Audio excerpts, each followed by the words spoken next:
পুরান ঢাকার দেবীদাস ঘাটের চান সর্দার দাদাবাড়ি ভবন ছিল অপরাধের সাম্রাজ্যের কেন্দ্রবিন্দু। 2020 সালে আইনশৃঙ্খলা বাহিনীর অভিযানে এই ভবন থেকে উদ্ধার করা হয় অবৈধ অস্ত্র, ড্রোন, ওয়্যারলেস নেটওয়ার্কের সরঞ্জাম এবং টর্চার সেলের মতো ভয়ঙ্কর জিনিস। ভবনটি যেন ছিল এক অভিজাত সদর দপ্তর, যেখানে আধুনিক প্রযুক্তি ও শক্তিশালী নেটওয়ার্ক ব্যবহার করে পরিচালিত হতো পুরো এলাকার অপরাধ কার্যক্রম। বিদেশে উচ্চশিক্ষার সেরা অফার নিয়ে আপনাদের পাশে আছে ভিসা পয়েন্ট ইন্টারন্যাশনাল বাংলাদেশ। ভবনটির মালিক হাজি সেলিম অসুস্থ হওয়ার পর তার দুই ছেলে হাজি সুলাইমান ও ইরফান সেলিম এই সাম্রাজ্যের দায়িত্ব নেন। তাদের বিরুদ্ধে চাঁদাবাজি, জমি দখল, সন্ত্রাসী কার্যক্রম সহ নানা অভিযোগ রয়েছে। 2020 সালের অক্টোবর মাসে ইরফান সেলিমকে নৌবাহিনীর এক কর্মকর্তাকে মারধরের ঘটনায় গ্রেপ্তার করা হয়। এ সময় দাদাবাড়ি ভবনে অভিযান চালিয়ে বেশ কিছু চাঞ্চল্যকর তথ্য প্রকাশ করে র্যাব। গত বুধবার চকবাজার থানার একটি হত্যাচেষ্টা মামলায় পুলিশ গুলশানের একটি ফ্ল্যাট থেকে সাবেক সংসদ সদস্য হাজি সুলাইমান সেলিমকে গ্রেফতার করেছে।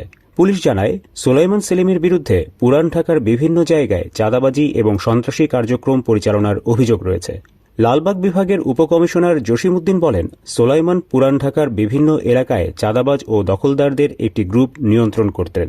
তার নেতৃত্বে চকবাজার, বাদামতলী এবং ইসলামপুর সহ বিভিন্ন জায়গায় চাঁদাবাজি চলত।